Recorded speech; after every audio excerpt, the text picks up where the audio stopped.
Franklin Delano Roosevelt was born January 30th, 1882. His parents were James Roosevelt and Sarah Roosevelt. Franklin had a hard life ahead of him. Franklin met Eleanor at a dance on March 17, 1905, and they soon got married. They had 6 children together, and 2 of them were named Franklin. Franklin Roosevelt ran for the New York Senate in 1910. After that, he was elected governor of New York in 1928. Finally, he was elected President of the United States in 1932. In 1922, Franklin was unable to walk and in need of a wheelchair. Eleanor called a doctor from Boston to come down and examine him, and the doctor diagnosed Franklin with polio. In 1932, during the Great Depression, FDR was elected President of the United States of America.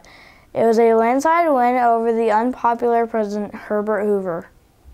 During his acceptance speech, he said, "I pledge to you, I pledge myself a New Deal for the American people." Franklin and his New Deal got people back to work and helped the American people out of the Great Depression. Franklin liked living in the White House. He had grandchildren who bounced on his bed, and he didn't mind. Franklin also declared war on Japan the day after the sneak attack on Pearl Harbor in Hawaii on December 7, 1941. Yesterday, December 7, 1941,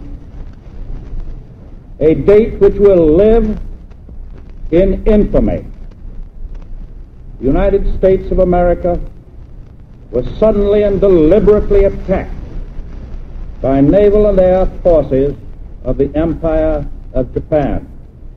A few days later, he also declared war on Germany and entered World War II to help save our allies in Europe.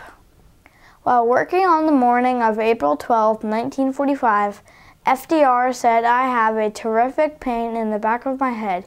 He then collapsed in his chair and died shortly after. Franklin Delano Roosevelt was the 32nd President of the United States. He served 12 years and was the only president to serve more than 8 years. Soon after Roosevelt's death, the New York Times declared, "Men will thank God on their knees 100 years from now that Franklin D. Roosevelt was in the White House."